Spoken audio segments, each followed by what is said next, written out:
Breaking news చూస్తున్నాం. Tamil Nadu CM Vijay నేతృత్వంలోని ప్రభుత్వం తొలి పూర్తి స్థాయి బడ్జెట్ ను అసెంబ్లీలో ప్రవేశపెట్టింది. ఆర్థిక మంత్రి ఎన్ మేరీ విల్సన్ బడ్జెట్ ను సభ ముందుంచారు. విద్య, నైపుణ్యాభివృద్ధి, మహిళా సంక్షేమం, మౌలిక సదుపాయాలకు పెద్దపీట వేసింది. ఎన్నికల హామీలో భాగమైన అన్ సీడ్ తిట్టం కింద వధువులకు 8 గ్రాముల బంగారం, ఒక పట్టుచీర అందించనున్నట్లు ప్రకటించింది. ఇందుకోసం 812 కోట్లు కేటాయించింది. 2031 నాటికి 5 లక్షల మందికి కృత్రిమ మేధలో శిక్షణ ఇవ్వనున్నట్లు ప్రకటించింది. విద్యార్థులకు ఉచిత ల్యాప్టాప్ల కోసం 2000 కోట్లు, ప్రభుత్వ పాఠశాలల ఆధునీకరణకు 300 కోట్లు కేటాయించింది.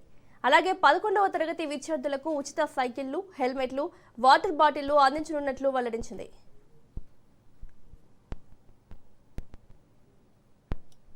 விவசாயிகளின் வாழ்வாதாரத்தை பாதுகாத்திடவும் அவர்களின் மீதான கடன் சுமையை குறைத்திடும் வகையில் விவசாயிகள் கூட்டுறவு சங்கங்களின் மூலம் வங்கி கடனை தள்ளுபடி செய்யும் திட்டத்தினை நமது அரசு அறிவித்தது.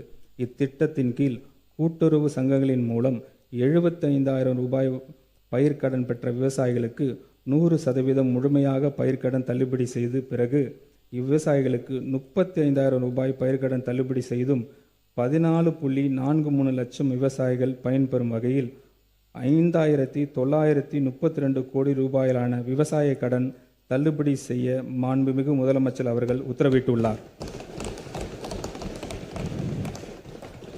இந்த பயிர்க்கடன் தள்ளுபடி தகுதியுள்ள அனைத்து விவசாயிகளின் கணக்குகளில் வரவு வைக்கப்பட்டு வருகிறது. இது மட்டுமல்லாமல் எந்த நேரமும் விவசாயிகளின் உடன் நிற்கும் அரசாகவே நமது மாண்புமிகு முதலமைச்சரின் தலைமையிலான அரசு இருக்கும். இந்த திருத்த வரவு செலவு திட்ட மதிப்பீடுகளில் கூட்டுறவுத்துறைக்கு 8,028 கோடி ரூபாய் ஒதுக்கீடு செய்யப்படுகிறது.